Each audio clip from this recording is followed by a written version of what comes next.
Thank you. My name is Tracy John. I'm president of the Brattleboro Area Chamber of Commerce. I want to welcome you to our annual legislative breakfast. You can see a number of people here today. This is one of our more popular events. First, I wanted to thank the legislators for taking time to be here this morning. We appreciate the opportunity to hear what they're working on in Montpelier. We also want to take a minute to thank the Brattleboro Retreat for hosting us for our breakfast. Before we start, I wanted to announce two other upcoming chamber events. There may be some information on your table as well. On Thursday, April 11th, we'll be hosting a mixer at the Next Stage Arts Project in Putney from 5:30 to 7. If you haven't been there, it's a really amazing theater space, concerts, all kinds of things, fables, storytelling, so it'd be a neat place to come. On Wednesday, April 17th, we have our very popular annual lunch with the governor. It's at the American Legion. We'll be sending out an email today, so be sure to check your inbox for more information. There is also information on your table, so please RSVP. And Kate O'Connor has a few words to say before we start. Yay!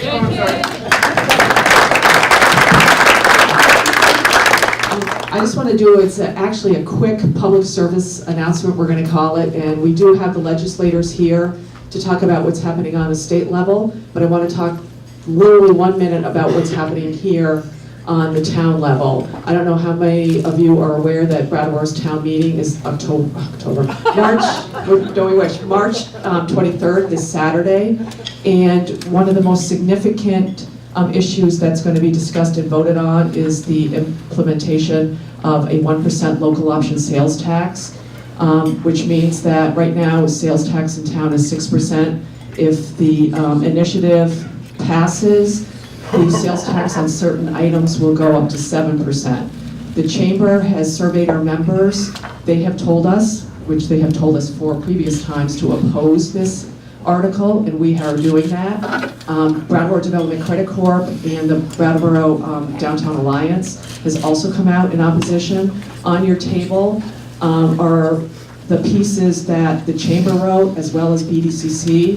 What we would ask of you is if everybody could take both of those home with you, read them, and if you are so inclined to help us get the message out to town meeting representatives, we would very much appreciate it.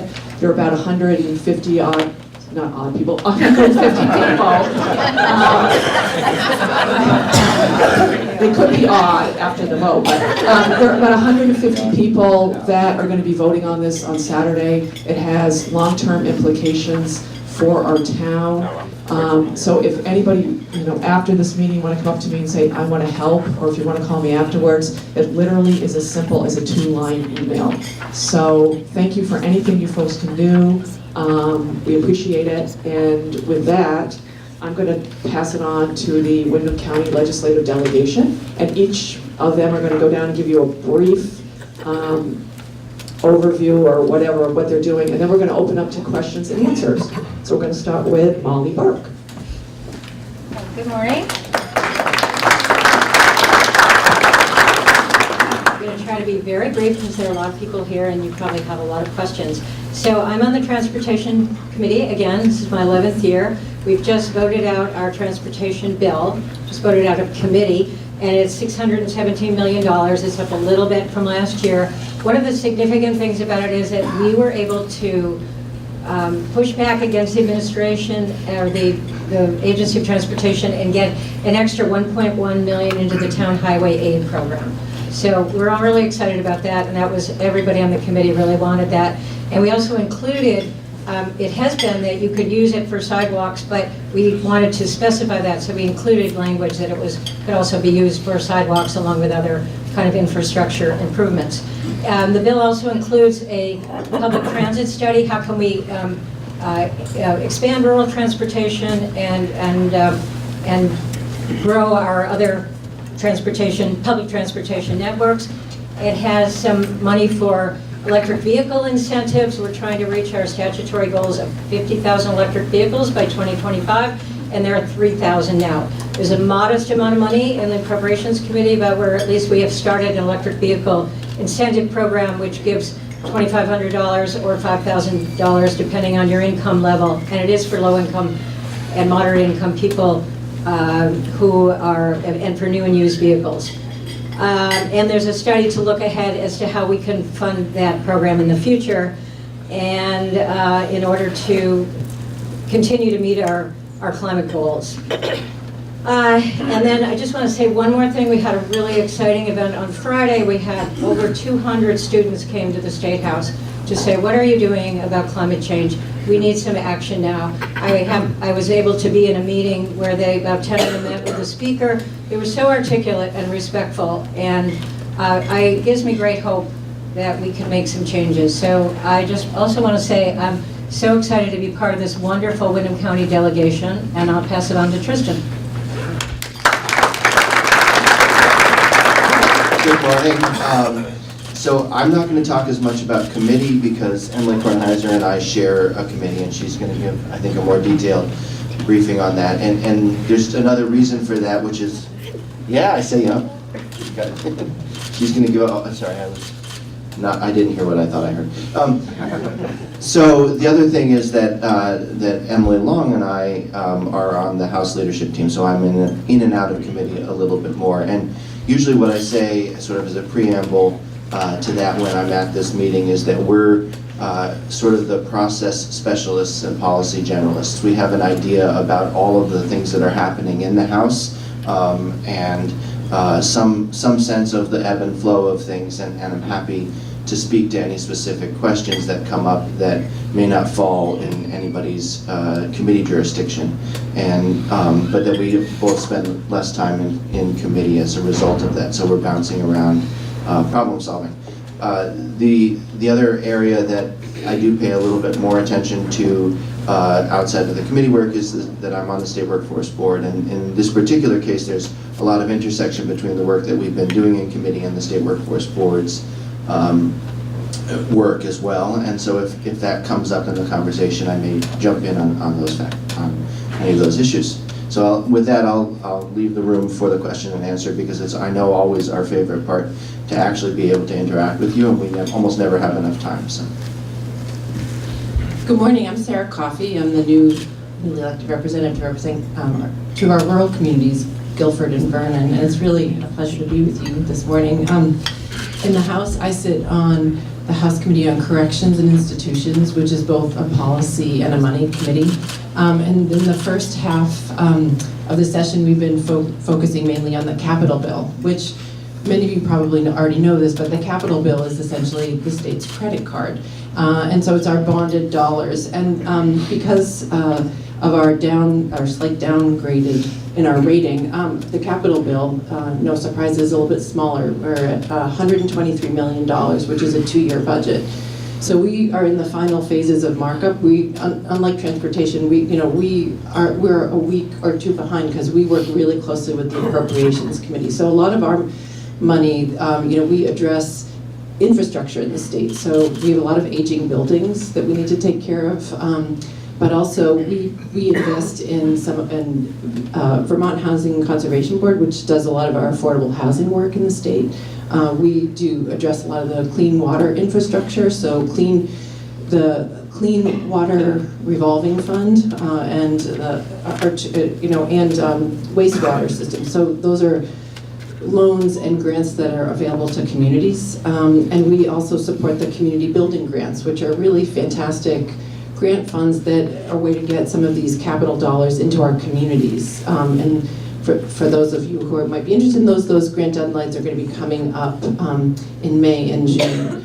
So I'm really mostly more interested in hearing some of your questions. So again, it's really a pleasure to be here and be part of this delegation, and we're hoping that this session that we can get some really good work done. Thank you. Hi, I'm Emilie Kornheiser. This is my first year in the legislature, and I'm on Commerce and Economic Development with Tristan. We have 2 big bills that we just passed out on Friday that I'd like to tell you about, and then 2 smaller bills that have not been of interest to any large meeting I've gone to, but I think will actually be of interest to you all, which is exciting. So we passed out our big omnibus workforce bill, and that we changed a little bit of the Vermont training program funds to incentivize small businesses to participate more in accessing funds to train employees. So the ratio that small businesses have to pay in is a little bit lower.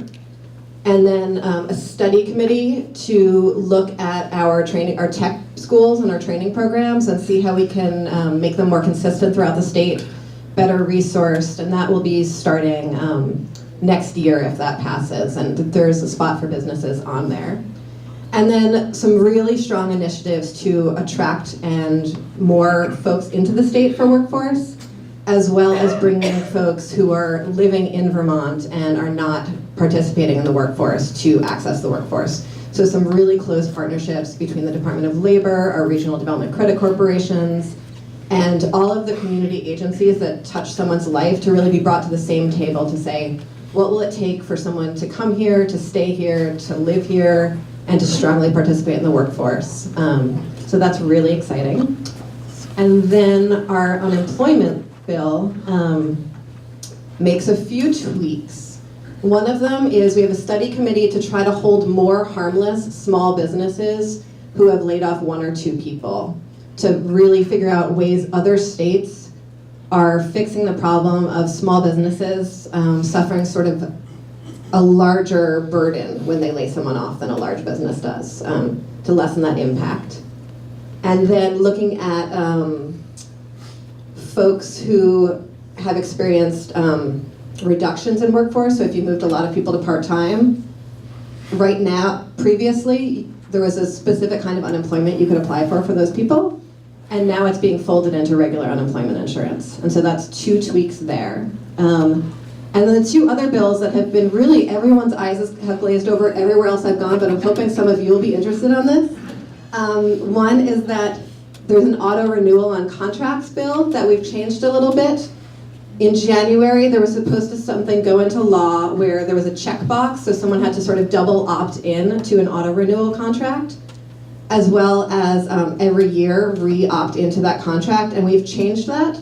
So we've added some really strong language on how people can opt out, and you need to send a reminder about the auto renewal, but the level of paperwork required on both ends is quite lessened. And that's in line with California's best practices law on this. And then the other one is we're looking at a non-compete bill, and we'll probably be doing some final voting on that later in the session. But if anyone is working with non-competes regularly, we've really tried to get clear on what they're for and why they're for and when people are using them. So if you use them regularly in your business, I'd love to have a conversation with you about that, probably another time. But I'm looking for more stories on that because we're having some trouble finding people who are deeply interested in that. Thank you. Good morning. I'm Representative Emily Long. And first of all, thank you for having us here. This is one of our more favorite get-togethers that we have as a delegation, so we really appreciate you inviting us and giving us this time. I will tell you, you heard already about a number of bills that have passed out of the House. We just finished our crossover week for policy. We have next week. Will be the crossover deadline for money bills. So keep an eye. Legislation is moving.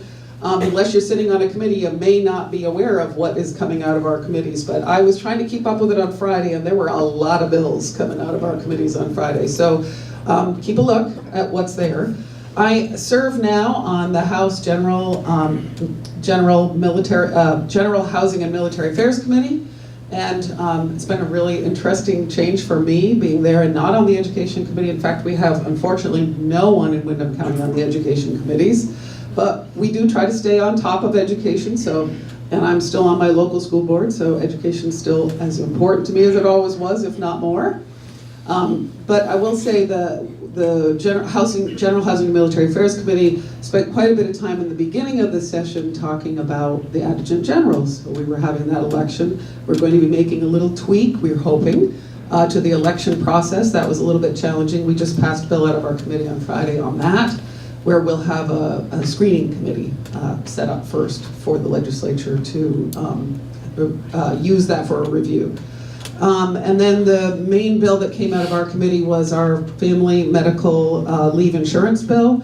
That's the paid family leave, as a lot of people have heard. That is now in the Ways and Means Committee. It is, to us, a very important piece of legislation. It is really about our economy in the state of Vermont. How do we attract a strong workforce, young families here. This, and plus our aging population, it's very important. This isn't just about having a time off to have a baby. This is about taking care of yourself.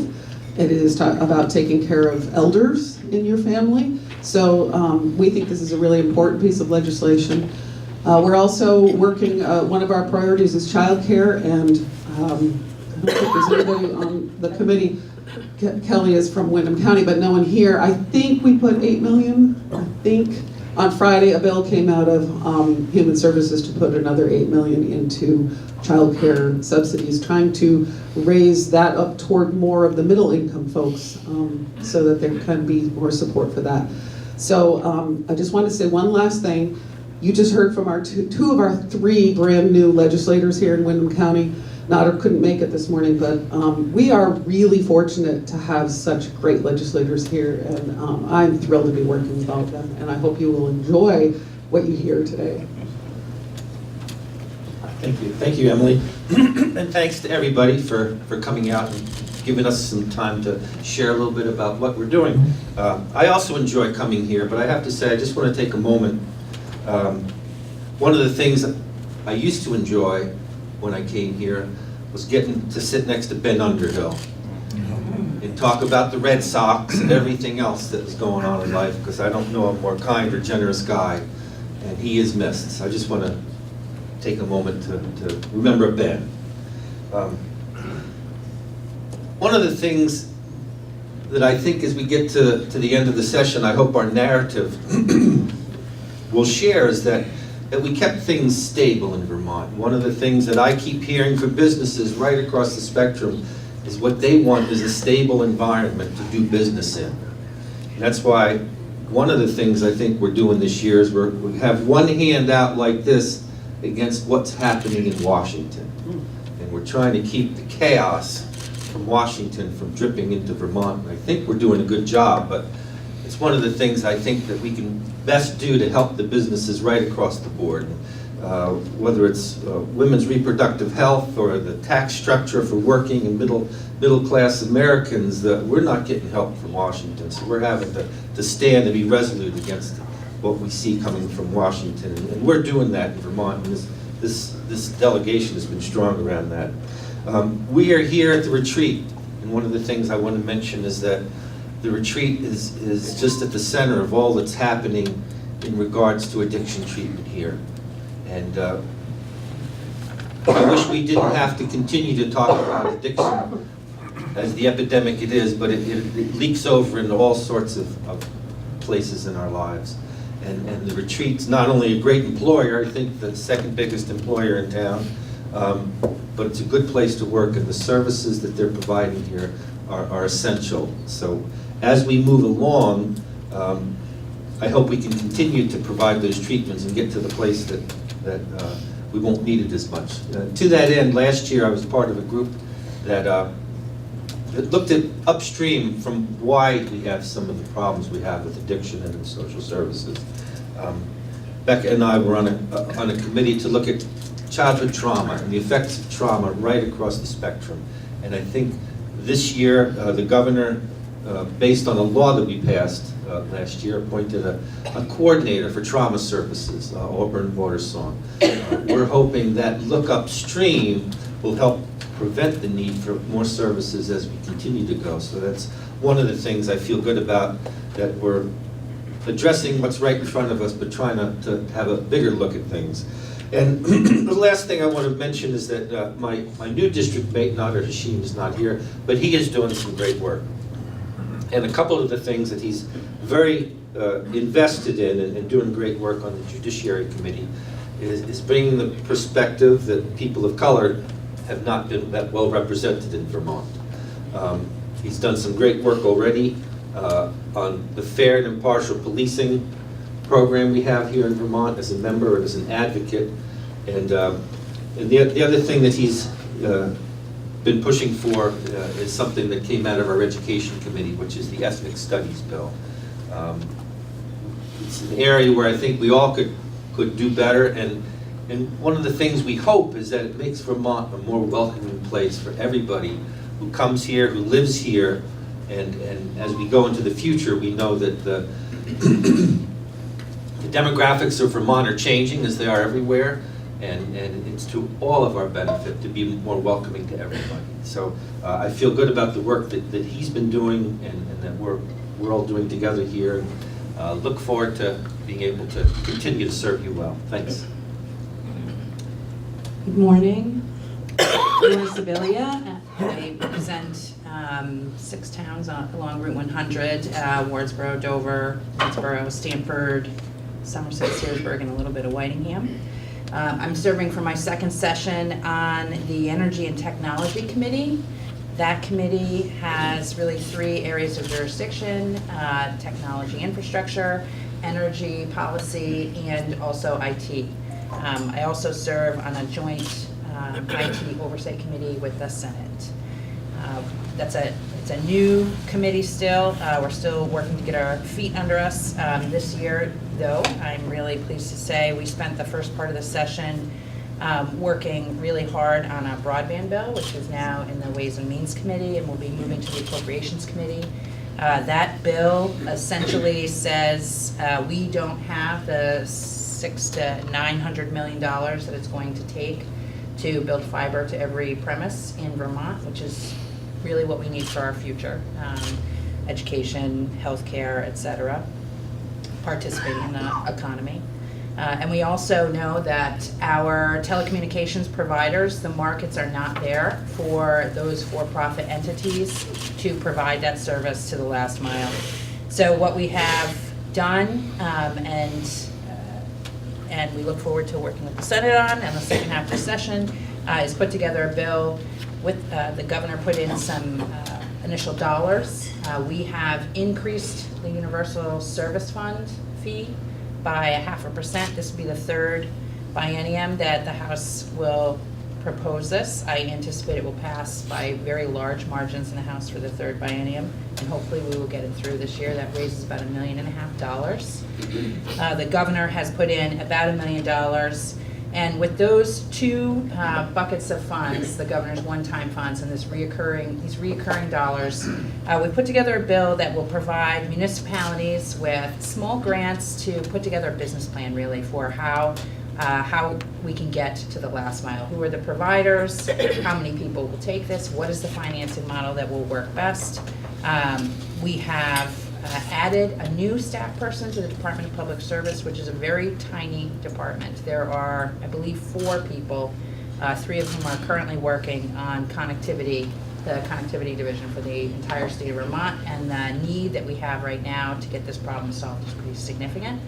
So a person to work with municipalities with these grants, and then some additional financing tools. The governor brought forward a new VITA lending program. These are higher risk loans, but thought that with the business planning, they'll be maybe mitigated the risk a bit more. And then some new types of bonding. An expansion of revenue bonding, and then a committee working with the treasurer and the bond bank and the Secretary of Administration to look at possibly general obligation bonds in the future. So the short end is we are putting forward tools to help our municipalities, hopefully groups of municipalities, so communications union districts, work together to solve this problem on their own. I would say the second half of our session, we will be focusing more on energy policy, including climate change in our committee. We also have passed a bill and continue to monitor the new Agency of Digital Services, which has brought most of Vermont's telecommunications infrastructure and personnel under one roof. In the area of cybersecurity, we're seeing how critical that move really has been. And I think I will leave it at that. Thank you, Laura. I'm going to stand because I've been told repeatedly that nobody can see me, so. Good morning. So for those of you who don't know me, I'm Becca Balint. I live here in Brattleboro. My kids go to Green Street School downtown, and this is my 5th year in the legislature. I serve on 2 committees in the Senate, Economic Development and Housing is my morning committee, and this year I'm new to the Finance Committee. So most of what I want to talk to you about today is on the subject of housing. We have gotten word from many different organizations around the state and partners in government that one of the important nuts that we need to crack if we are going to move the economy in Vermont is housing. It sits at the nexus of so many of our problems and so many of our solutions. So if you recall, we did manage to shepherd through a fairly large housing bond last biennium. It was one of the great joys of my work in the legislature was really working closely with the administration across party lines to get this through. And it had all kinds of twists and turns, and it looked at many points that it was going to fall apart, but everyone came together and realized we need to push through a formidable bond measure.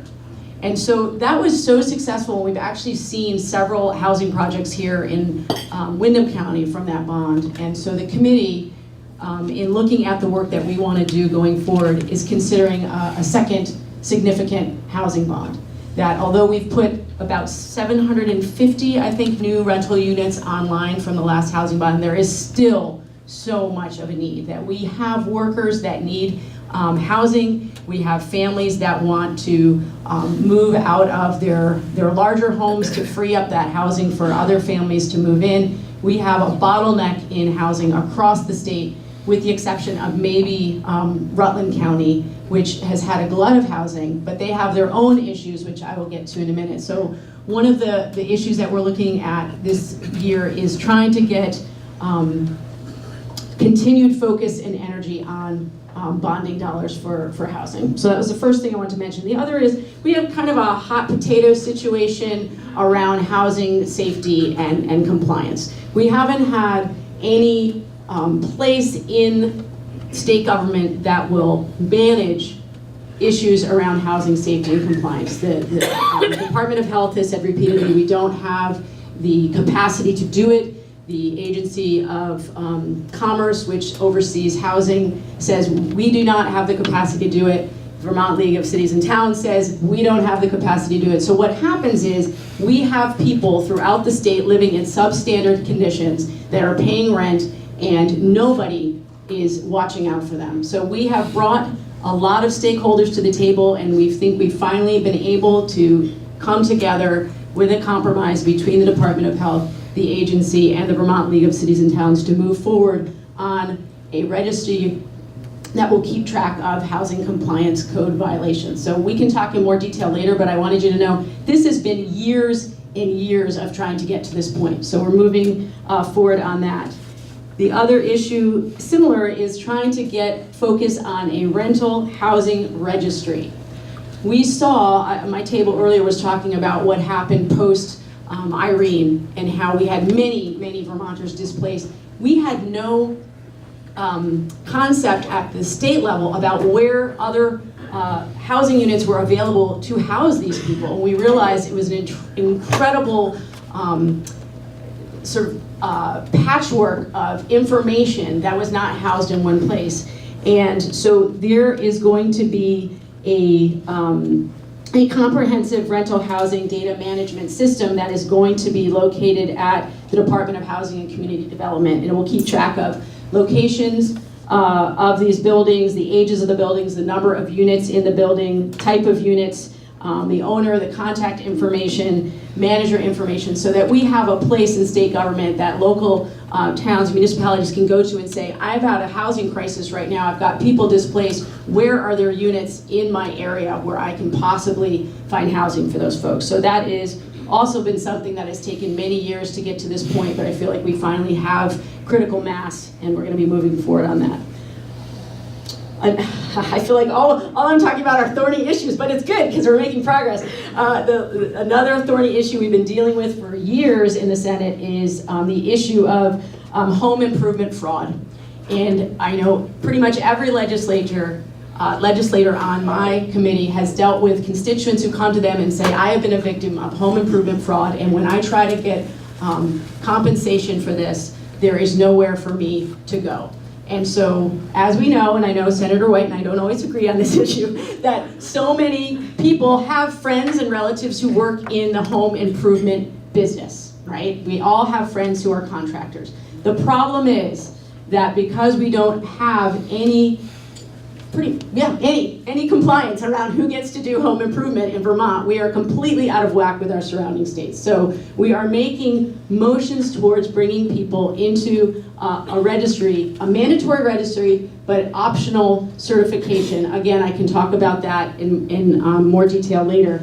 But it is absolutely imperative that Vermont homeowners are not being left with thousands of dollars of debt and no improvement on their homes, and this has been the problem for many years. So that, I also want to give a shout out to SEON, our local folks, the Sustainable Energy Outreach Network. They are working closely with the Secretaries of State's office to create a certification program, because we've heard from contractors in our area, we want certification. We want to set ourselves apart from other people in the field. So it is a 2-track, mandatory for registration, optional for certification. The last piece on housing I want to talk about is bringing more rental properties back online for renters. We have quite a few blighted properties around Vermont that are no longer being rented. So we are working with the administration to provide grant dollars, though they must be matched on at least a 2-to-1 level by private homeowners, to bring more rental units online. And at least 50% of the rental units must be kept affordable, earning no more than 80% of area median income. So there are safeties within that program. Last thing that I want to mention is that there's going to be a very exciting summit happening here in May on short-term rentals. And I don't know if it's the first in the nation, but it is certainly a cutting-edge issue that is getting a lot of attention both from the administration and from the legislature, and that will be May 19th and 20th, and it's the Short-Term Rental Summit. And I encourage all of you to attend, because this is another vibrant part of our economy, and we need to find a way to take care of both our B&B operators and the folks who are doing short-term rentals. They're both important for our economy. And I think with that, I will turn it over to Senator White. It is an absolute joy to work on behalf of all of you. I love my job, and I appreciate the support that I get from many people in this county. Thank you. Thanks, and I'm going to stand up not because you can't see me, but because I can't see you if I don't. So I serve on Judiciary in the morning and then chair Government Operations in the afternoon. And on Judiciary, I'm just going to touch on a few things. I'm not going to go into any detail. If you have questions, you can ask or catch me afterwards. We have just passed out for the, I believe, 5th time maybe, a tax and regulate system for cannabis in the state. We're hoping that now it'll go to the House, and maybe this time will be the magic time and it'll work. So if you have any questions on, I'm not going to go into any detail on that. We also just passed out a bill on guns. We had a huge public hearing in Randolph, and we passed out, and the most significant part of that is that it creates a 24-hour waiting period. There are other provisions in it, but that's probably the most significant part. For handguns only, I'm sorry, yes, for handguns. We're also working to change the juvenile justice system. We know that a lot of kids get in trouble and they end up being charged in criminal court, and it just spirals downward for them. So we're changing it so that gradually up to 21, crimes against kids will start in family court, and if they're very serious, then they can move to criminal court, but they'll start in family court where it is confidential. We also passed something called unconscionable clauses, and they are clauses in standard contract forms that you sign whenever you buy an app for your phone, or you get a job, or anything else that you buy. You rent a car. there are clauses in there that say if you have an issue with this contract, you can challenge it, but you have to go to Nevada, because that's where our offices are. And you can only go on Tuesday afternoon from 2 to 4. So there are 5 different clauses in standard contracts that we've said are no longer enforceable in Vermont. And I can go into that in more detail also. So in government operations, we are, one of the most significant things probably for Brattleboro right now is that we're looking at a pilot that would give up to 10 towns some limited self-governance. It's not home rule, because we don't have home rule in Vermont, but it's limited self-governance. And we've been working with your select board and the town manager on that. And hopefully that'll get out. We have to pass it out tomorrow if we want it. And there are some, talk about thorny issues, there are some thorny issues with that one. We are also looking at law enforcement and our EMS system. Our EMS system is in crisis. And if we don't do something about it pretty soon, we won't have the rescues that exist here in Brattleboro and then around the state. So we need to do something about that. We are looking at that and trying to figure out the best way to do it. One of the people that is kind of, I would say, looked at as the most objective in this area is a doctor or a nurse from UVM who's in charge of rural medicine. And he has really nothing to gain one way or the other. So we're using him as an objective testimony person in this area, because if we don't do something pretty soon, we will lose all of our EMS people and our systems. Then there's this whole kind of area that we're dealing with, which includes fair and impartial policing. It includes the constitutional amendment around slavery, the ethics commission that we have, and looking at our systemic racism panel and the person that we've are just about to hire to look at systemic racism in the state. So with that, I'll just say one more thing. The contractors issues, the home contractors issue, will also come to our committee, because we do Office of Professional Regulation. So we do all the licensing and registering and certification of professions. So it'll come to us after it leaves economic development.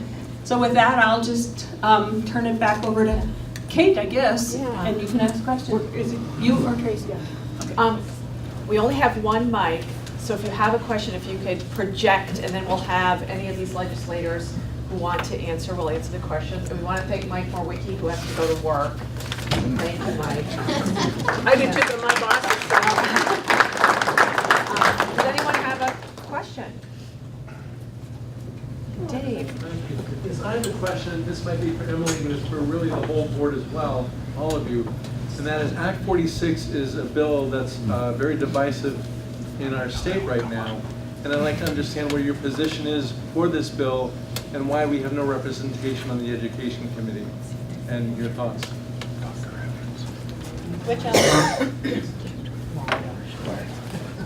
I'm happy to be the first Emilie who speaks to it, because there's 2 of us. So the reason there is no representation from your delegation on the Education Committee is because when I took over a leadership position, it was very important that we have a full representation on that committee, and as Tristan mentioned before, it's sometimes hard to be in committee and do all the leadership roles. And frankly, the requests for being on committees, there weren't a lot of requests to be on education, frankly, I don't think, from Windham County. And so we'll see but it doesn't mean that we're not represented. In the legislature and education, we really are, all of us stay focused. We cannot possibly be on all the committees, so we all stay focused on that. As far as Act 46 is concerned, I'm in Newfane, and we did merge, so I will allow others who are in some of the surrounding towns to speak to that. There is a bill that I believe came out of the Senate Education Committee on Friday to allow a delay. It was a little more complicated than the one that came out of the House to allow for a delay, but it does require districts who are going through the forced merger process to form their boards, both boards, the interim board and then the, I forgot what they call it, the first board. And then they can then vote on whether they want to have a delay or not. And I think it also included some incentives around small schools grants if you do merge by 2019. Becca's nodding, so I think that is where that piece of legislation is. So we'll see. That will have to come over to the House Education Committee. It is a bill that has come from us. It's H39. So I believe in this case it requires, it will probably either concur or go to a conference committee. So, I don't know if anyone else wants to. I don't have a lot to add, just that we have 14 committees in the House, and so there is no way for the Speaker to be able to align it perfectly where there's perfect geographic representation on committees. And so working in the State House in both bodies and across the system is a team business, and we have to just work our relationships and with each other and in order to be able to engage across all the policy committees. So that's just one of the structural limitations. It wasn't, we know, Emily and I both know that there was no particular agenda behind it. It was just the sorting process. It's a little bit like the Harry Potter sorting hat, except more complicated. In order to try to figure out how to balance what people want, what the skills are, what the opportunities are in the committee. We had huge change in the House this year. It's just something that people should be aware of, that over the last 2 years we've seen a lot of retirements and electoral shifts, and so I think we have 70 of 150 members who are in their first or second term this cycle, and we have 7 of 14 committee chairs in the House are new to the role this year. And so we're going through major institutional change. And so that's a part of the balancing act that the Speaker had to weigh in the committee allocations. And the regional piece was thought about, but it wasn't the only thing that she could address with her choices. So I represent Vernon and Guilford, and our two towns are in pretty different situations with regard to Act 46. And so I was part of a group at the beginning of the session that was advocating for a delay, because I've seen how this issue has really divided many of our communities. We feel this especially in Guilford. And so while it's kind of messy to have a delay, I really feel like it's so critical for us, because Windham Southeast had a reputation in the state for being one of the most effective and collaborative supervisory unions, and this is really a deep challenge for us in what's happened. So, I'm an optimist, and I'm a fierce believer in collaboration. So I really feel there's a lot of change that's gone on with our local school boards as well. And so what I've been advocating for, and what I spoke out about at our town meeting, was like, we all need to take a breath. We all need to really reach out our hands and hold hands and get through this together. And we are affected by one of our communities is engaged in a lawsuit, and that makes it complicated. But I really believe, I believe our communities are fiercely, supportive of education, and we know that, especially in our smaller communities like Vernon and Guilford, our schools are really important centers of our community. And if we want to be attracting new families to move to this area or stay in this area, we need to have strong schools, especially in our rural communities. So I would really like to, ask all of you to support us in that work, because, Brattleboro has a downtown, and this is where we come to go shopping and for our kids to take piano lessons or dance classes. But in our rural communities, we are in a different situation, and in Guilford, there's a lot of fear that our school is going to be closed. And I got to say, I'm going to do everything that I can to keep our school open, because in Guilford, we have people moving to our community, and so even though we don't have a representation in the House on the Education Committee, we have a lot of people on that committee who are looking out for our communities, and they're right next to my committee room. I'm in there all the time, so anyway, I just wanted to to respond to the question. I think, I don't think there's a lot of appetite. More experienced members can speak to us to repeal. We're not talking about repealing Act 46, but it's about how we get through this together so we can continue to have really strong schools. After Emilie, we're going to go to another question because we could spend 4 hours on that.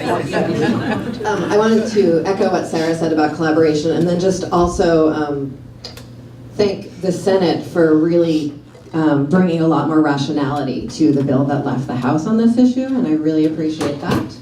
And then also just repeat what a few other people have said, that our county delegation is really engaged in some pretty deep collaboration with each other. So yes, we all have eyes and ears throughout the building, but we meet every 2 weeks, and Act 46 is something that comes up every time we meet as a body, and we're really pretty deeply engaged in working together to solve each of our community's challenges and the county's challenges as we sit in each of our individual committees. So it's certainly an issue that comes up every 2 weeks when we meet together, and something that we're all really interested in resolving so that our communities can thrive. I think Curtis had a question. Good morning. Can you hear me? Yes. Okay, great. Given the recent sort of high-profile anti-Semitic, racist, white nationalists, white domestic terrorists in our state, did Commerce increase the budget for tourism and marketing to get the good story about Vermont out beyond our borders? Thanks, Curtis.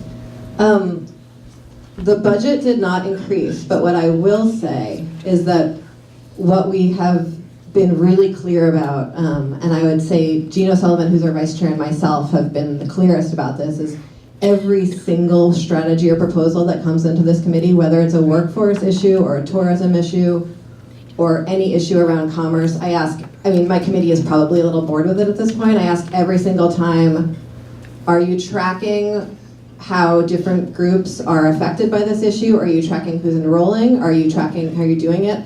One of my concerns around really, really good sort of 21st century marketing involves a lot of micro-targeting.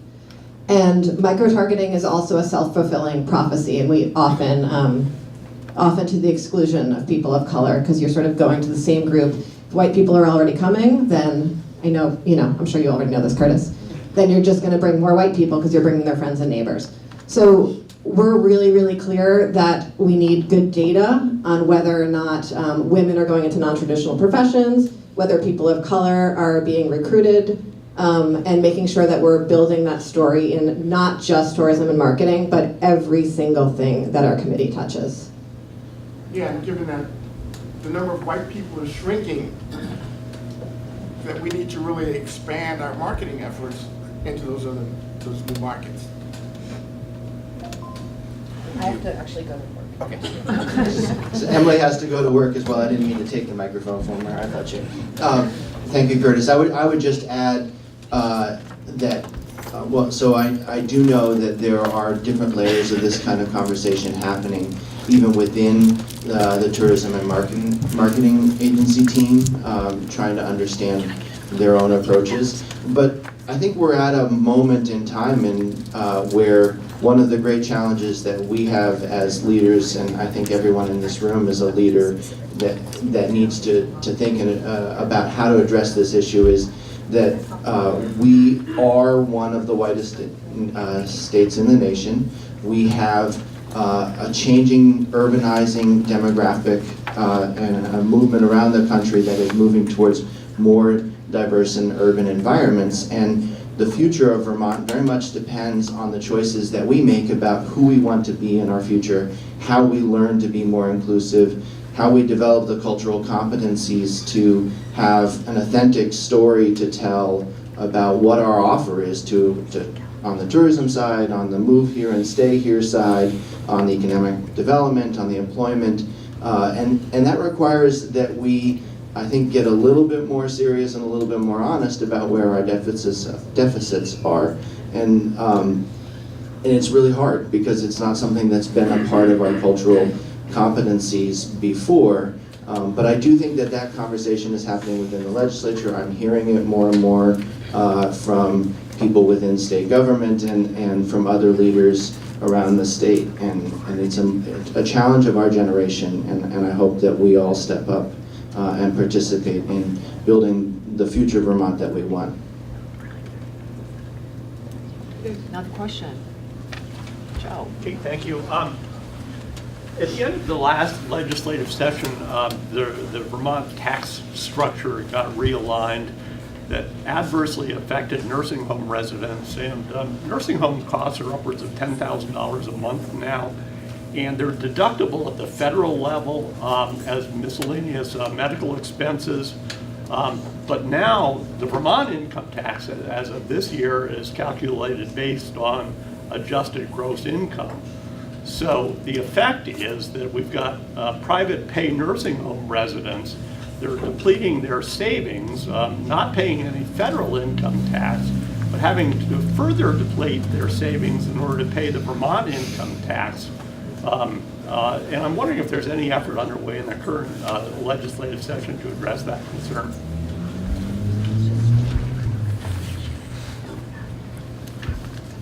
Thank you for the question. So it's one of the reasons why Senator White and I were so committed to getting someone from Windham County on the Finance Committee. We haven't had anyone from Windham County on either of the money committees for many years. And so to the earlier question as to why I'm not on education anymore, I requested to be placed on finance and was lucky enough to have that honored. There are a variety of issues that we're going to be looking at in terms of the tax structure. Earlier in the session, we were dealing with bills that we needed to get out before crossover, the banking bill, the captive insurance bill, and so that has taken up the bulk of our time, but I have a running tab of issues related to tax structure that I'm going to bring up in committee now that we are through the policy part of the crossover process. I'd love to circle back around with you after and get the specifics so that I know exactly what I'm bringing to the committee, but it's absolutely on my radar screen. I think Joanne was. Yeah, hi. First of all, thank you very much for coming today. This is really informative.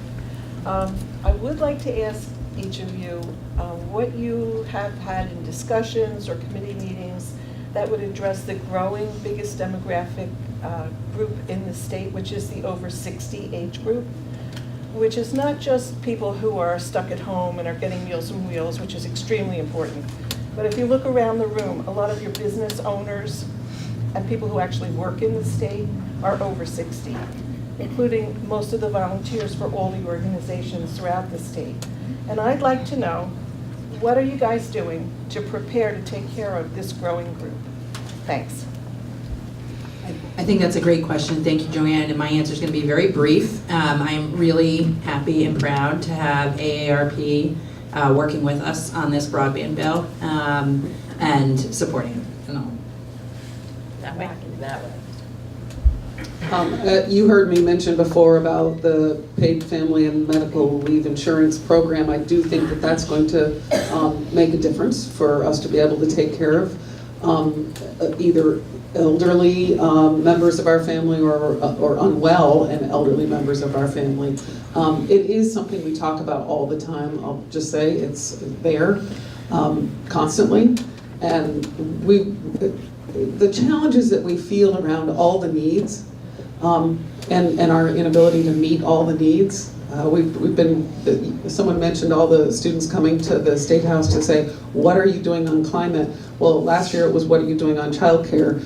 But I just want to reassure you that this is a conversation we have been having nonstop for a very long time. We're very aware of it. We will continue to stay focused on it and see what we can do.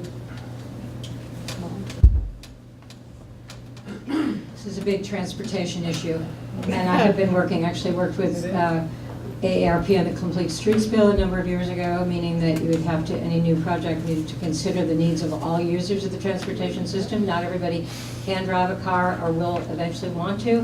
One of the things I think I mentioned that we are doing a study of how to expand public transit in both rural and other parts of the state. We've had people come into our committee around the elderly and disabled program. How can we expand that? How can we make it easier for people to get around? So it's definitely out there, and we can't ignore the demographics. So, Can I make one response? I don't have that. I'll make one comment and then I'll hand it down We'll to have- Jeanette. I can do it without it. Okay. So I would add, not a specific policy thing, but I would return to the theme of our demographic future.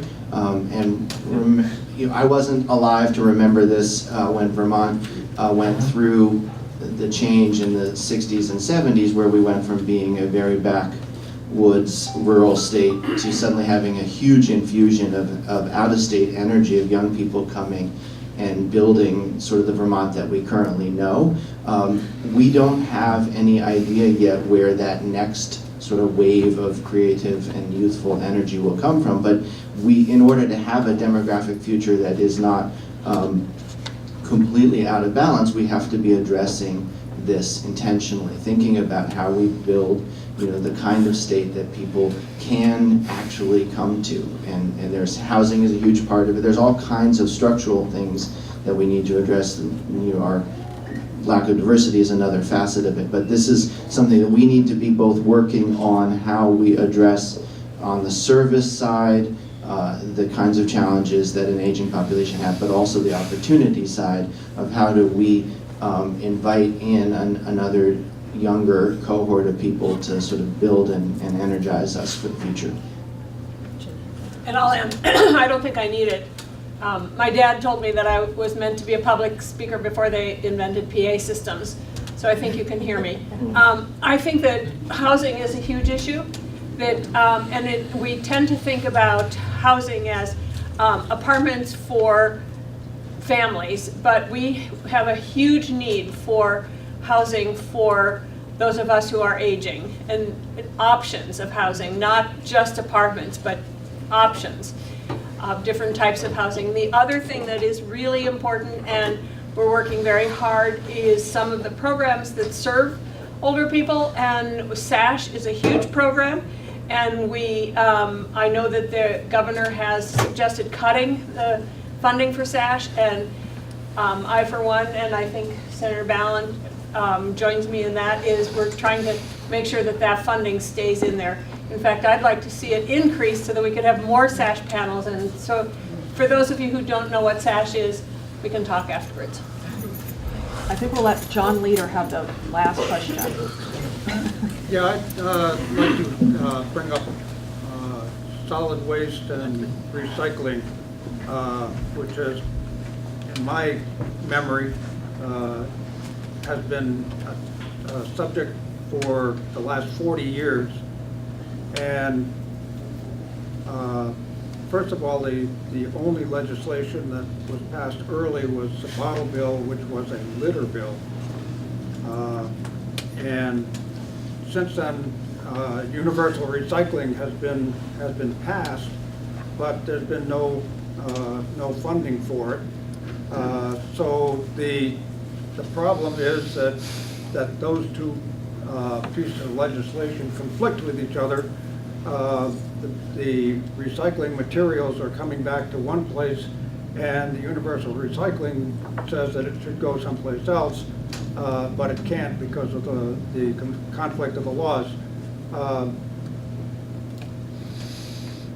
What I'd like to do is just suggest that the legislature should take a more comprehensive approach to recycling and actually have universal recycling in Vermont and set up a system. And we've worked with the A&R and all of the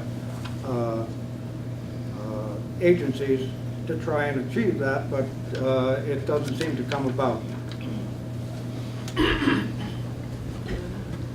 I don't think there's anyone here who sits on that committee of jurisdiction, so you want. Well, I'll just add that. That specifics on. So I'm not going to address the question head on, not because I don't want to, but just as there is a level of granular detail here that the stakeholders don't all agree on what the answer is in the solid waste system, and that's been one of the reasons we've struggled over the last few years to address it. There have been various attempts and various sort of disagreements among some parts of the stakeholder groups within that system. But also I wanted to just say that this is an example of where our capacity as a legislature kind of can bump up against the sort of the complexity of what we're asked to do. And we have in the House, the Committee of Jurisdiction on this issue is has two huge projects that it's working on right now. One is the clean water system statewide for all of the waters of the state, and it's been the Lake Champlain gets a lot of the attention, but the Connecticut River is equally part of the federal scrutiny, and so we need a comprehensive statewide system to address our clean water needs, and it's decades of investment and $1 billion+ worth of work, and we haven't identified a long-term funding source for that. So they're very focused on that issue, and then also there was a commission last year to look at Act 250 and whether we need to do some major changes to Act 250. And for anyone who knows the history of Act 250, it's one of the biggest landmark pieces of legislation that has allowed Vermont to stay rural, but also has been a constant source of contention depending on which part of the stakeholder community you're a part of on that issue. And so those two things have consumed a huge amount of time within that committee. And in a legislature that meets for 16 to 18 weeks, 4 days a week, there's only so much that happens. And what tends to happen is either the very, very big things or things where there's stakeholder consensus, and places where there isn't an obvious answer, you'll see us stall out. And so I appreciate you raising the issue, and that's what I'm saying, I'm not trying to dodge it, but just that that's a place where we haven't yet necessarily figured out what the path forward looks like. Okay. I don't want to speak to that specifically, but I do want to say that I know we're getting to the end of this, and there are so many other issues. I mean, Tristan just talked about Act 250, and there are so many other things that we are working on, and even when we aren't on committees, we are staying on top of this legislation, and we are most especially on top of legislation when you reach out to us. So please continue to reach out to us. We're easily accessible. There are a multitude of topics that we could be focusing on, and we'll be happy to help you out with anything you're interested in hearing from us. Just to follow up on that piece, because I think it's become an acute problem for all of us on the legislature. The volumes of emails and phone calls that we're getting increases every year. When I get to the end of my week, there are hundreds and hundreds of emails that I've received from constituents and from organizations that are representing constituents. And our system of governance has not caught up with the 21st century. And so, not an excuse, just an explanation that we can't answer all the emails. And we try our best, but we just got tripped up by an email yesterday. Somebody said, hey, I sent you this email. And 3 of us on here, somehow it never got to us. And so if you reach out to us and you don't hear back, please don't assume malfeasance. I'm just saying that from my heart, truly. If you saw the nasty emails and comments that we get, it's not easy to be in this job. And so assume that we're trying our best, and then try to reach us another way. So call the Sergeant of Arms. Call us at home so that when we get back on the weekend.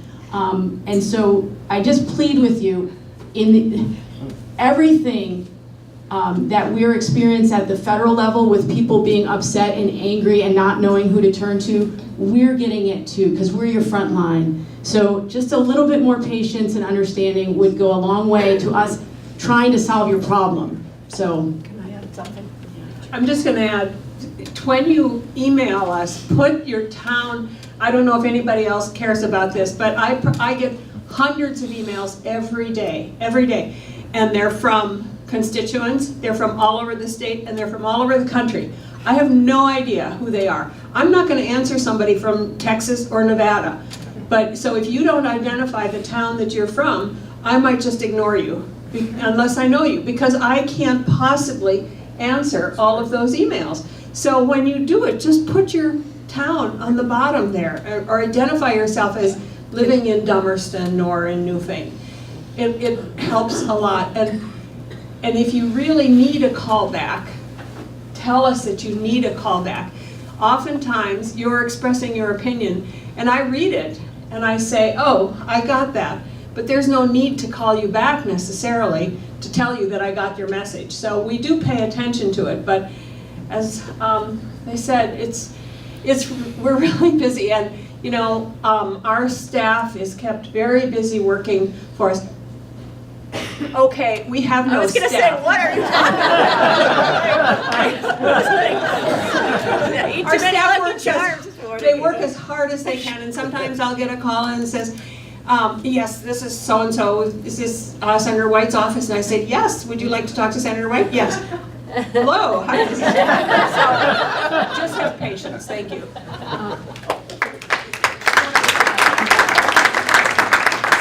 One other thing, just as a way of explanation, because there's been a lot of frustration from people back home about why certain bills haven't been introduced. And so we hadn't come up yet. I just wanted you to know, we have, again, we haven't really caught up to the demands of the job. And we had so many bills introduced by the House and Senate this session that our legislative council lawyers could not, they literally could not keep up. And they just said, we cannot have you draft anymore. Our editors can't keep up. And so at one point in the session, they said to the Senate, you're on hold. We're not doing any of your bills. And so we can address the House's issues. Now, again, nobody's fault. Everyone's working as hard as they can, but I know I have constituents who have been really frustrated. How come I don't see my bill introduced? That's because they put a freeze on the Senate until they could get through the backlog in the House. Because they have a deadline. They have an earlier deadline, thank you. So again, just if you're wondering why it feels like we're not responsive, please reach out to us. We'll try to explain the system a little bit better. Thanks, Keith. That's great. We want to thank all of you legislators for coming. It's one of our most popular events. And we want to thank everybody here for coming. Oh. Greg is telling me to use the mic. I want to thank all the legislators for coming. Again, it's one of our most popular events. We thank all of you for coming, and we'll do it again next year. And the next big event is April 17th, and it's lunch with the governor. You have the information on your tables, and you'll be receiving an email. And please don't forget to take your 1% local option sales tax information. If you want to help us, please let me know. But thank you again. Thank you.